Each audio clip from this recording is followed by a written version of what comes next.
C'est face à la mer du Nord, sur la plage de Knock, que nous avons rencontré Éric Lamirois, le boss des nouvelles éditions Lamirois, dont nous avons déjà parlé dans cette émission, ne serait-ce qu'à l'occasion de la parution du livre d'Éric Russon, Crispation, publié chez cet éditeur, et que nous avons eu en interview, voici quelques mois, Éric étant un homme de télé connu en Belgique. Alors pourquoi la mer? Tout simplement parce qu'une des plus grosses librairies de Bruxelles, Filigrane, y organise depuis 2 ans en été un événement littéraire qui s'intitule tout simplement La plage des auteurs et qu'Éric s'y trouvait. Éric Lamirois, ça fait un petit bout de temps que j'avais envie de te rencontrer. Enfin, avec plaisir. Un petit bout de temps, tu as démarré en 2013 dans l'édition. Ça fait un an exactement. Voilà. On a commencé au mois d'août, on est au mois d'août, on a bouclé voilà. une année. C'était intéressant pour nous de rencontrer un éditeur qui dise très franchement qu'il ne cherche pas à faire de la grande littérature, mais à vendre des bouquins. C'est pas exactement ça, mais en tout cas, c'est faire en sorte que le bouquin arrive à son seuil de rentabilité, c'est-à-dire qu'il rembourse déjà les frais. C'est le seul objectif actuel. Mais tu dois en vivre quand même.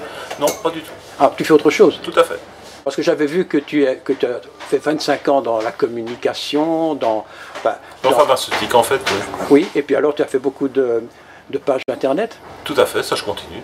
Ah, tu continues? Tout à fait. Alors l'édition, c'est pour passer ton temps parce que tu as trop... C'est peut-être un terme, peut-être un projet professionnel complet, mais pour l'instant c'est pas ça. Pour l'instant c'est une ASBL d'abord, on est bien clair là-dedans, et le but c'est simplement de rembourser les frais des livres et de pouvoir en publier d'autres au fur et à mesure. Mais une ASBL qui a quand même sorti en un an 18 bouquins ou une vingtaine? Oui, le 20e sort aujourd'hui. Ben voilà, donc l'auteur arrive dans une demi-heure, il sera là. Et avec, je dois dire, un dash assez considérable, parce que... Oui, mais on a été aidé très très fort par la Maison de la Poésie d'Amet et son directeur, David Giannoni, et il nous a permis d'aller assez rapidement. On a un petit peu accéléré leurs habitudes, mais en clair, on a fait ça assez rapidement parce que souvent les livres étaient déjà prêts. C'est ça la différence aussi. Et oui, c'est ça le principe. En fait, tu contactes des gens connus, entre guillemets, en tout cas en Belgique, des gens comme Carlos Vaquera, Éric Russon, d'autres, Janin, Liberski, etc.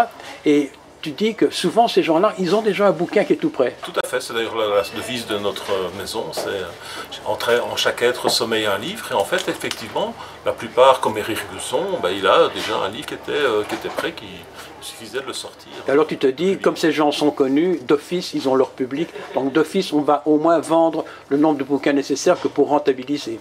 Ça, en tout cas, c'est beaucoup plus facile qu'un inconnu, donc ça c'est une première chose. Et c'est surtout aussi le côté surprendre. C'est toujours se dire, tiens, Éric Russon, il a sorti un livre. Tiens, en plus, préface de Barbara Abel, ça nous aide aussi, bien entendu.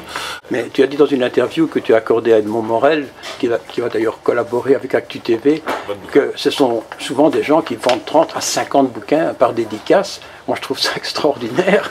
Oui, mais c'est par exemple Richard Ruben, c'est à la sortie de son spectacle qu'il en vend 50.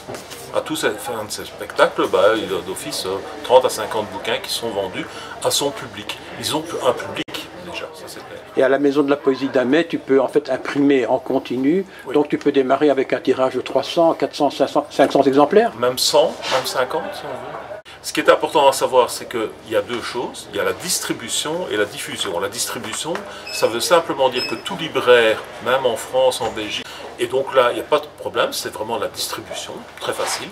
Et la diffusion, c'est une toute autre chose. Là, c'est mettre les livres dans les librairies avec les allers-retours et la pléthore de livres. Oui, mais je vois que tu as une fameuse série, parce que j'ai vu Tropisme, Abao...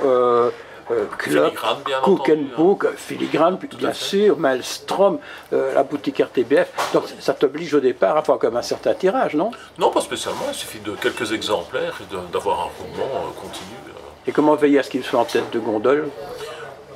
Chez certains libraires spécialisés, comme Abao par exemple, ou bien même Once Upon a Time, les livres sont carrément à côté de la caisse.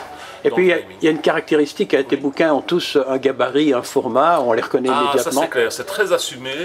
c'est très commercial. Hein. Là, on est très très clair à ce sujet. Le logo, le L, a été fait par Jean-Louis Bocard, qui est comme un artiste, c'est pas simplement un graphiste, c'est vraiment un artiste peintre. Il a vraiment fait ça pour que ce soit très très visible, et donc ils sont effectivement tous le même format, sauf le petit dernier qui est plus petit et qui contient un CD. Oui, ça j'ai vu. On est déjà en train de partir sur autre chose, mais il ressemble comme deux gouttes d'eau à ses grands frères.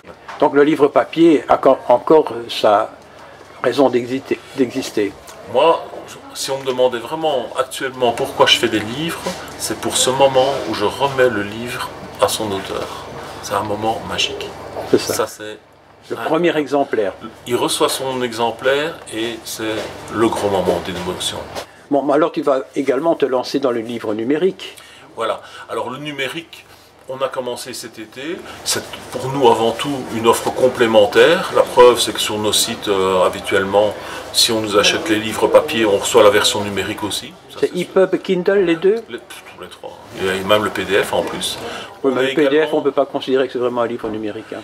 Voilà, mais il y a des gens qui aiment bien ça, je ne sais pas pourquoi. Donc, on a les trois formats. Ça peut sortir de toute façon, formats. Les gens reçoivent les trois formats, on ne se pose pas la question. Et alors, on a à ce moment-là un distributeur numérique qui s'appelle Immatériel et qui les met sur les différentes plateformes, que ce soit Amazon, même en Angleterre. C'est vraiment une diffusion tout à fait autre que ce qu'on a habituellement. Ça permet aussi d'aller très très loin. On a un livre qui va sortir dans un mois ou deux qui s'appelle Le Kissionnaire. C'est un livre sur le groupe Kiss, qui a des millions de fans aux États-Unis. On se doute bien que ceux-là, ils vont directement aller dans le numérique. Donc l'idée, c'est simplement que, voilà, une offre complémentaire pour les gens qui auraient besoin de ça. Nous, c'est la même chose. Mais en gros, parce que nous avons le numérique aussi chez Chloé Delis, ça ne se vend pas tellement. Hein. C'est pas notre objectif. Nous, c'est toujours le papier. C'est vraiment magique, hein, un livre papier. Oui. Donc, c'est ça. La simple chose, c'est que ceux qui veulent en plus, ou pour même l'emporter avec eux en voyage pour le lire plus facilement, ou qui ont, c'est notre âge, hein, on commence à avoir des mauvais yeux, c'est peut-être plus facile.